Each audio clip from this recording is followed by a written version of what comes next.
There are actually largely three different kinds. Now, if you have any of these symptoms, then you're in the right place.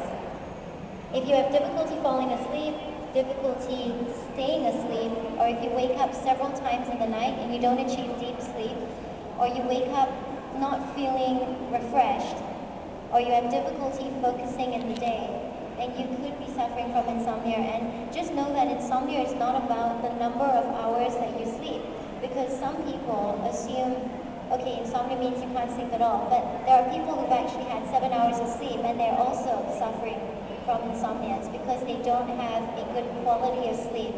So it's not so much the quantity, it's the quality of your sleep. So when you wake up and you don't feel refreshed, maybe it's because you've been waking up in the middle of the night, you feel as if you haven't slept, though the duration might have been as much as 7 hours.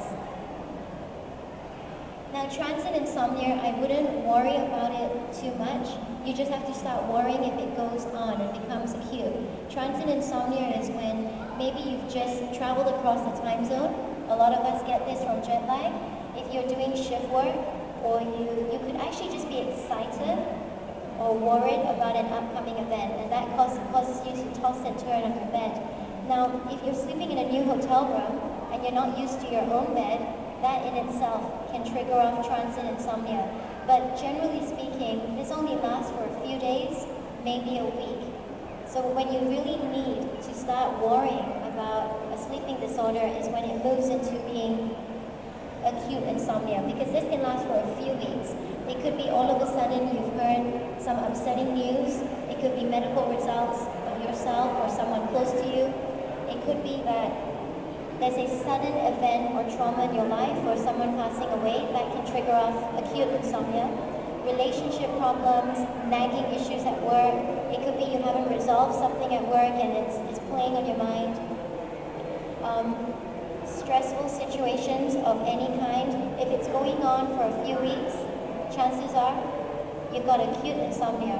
Now, if it goes anything beyond a month, then you're already considered a chronic case. And this is deep-seated emotional issues. I would believe that if there are things that you're not dealing with in your waking hours, it's going to be affecting you at night.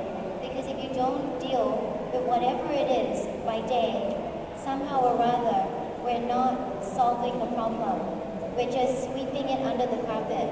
So if you have trauma, if you've got an emotional issue you're not actually taking care of, this can keep going on and on and on. I know a friend of mine lost his sister and she died so young, and it was a very traumatic thing for the entire family because she actually hung herself, and each member of the family dealt with it in a different way. The father turned to alcohol, the mother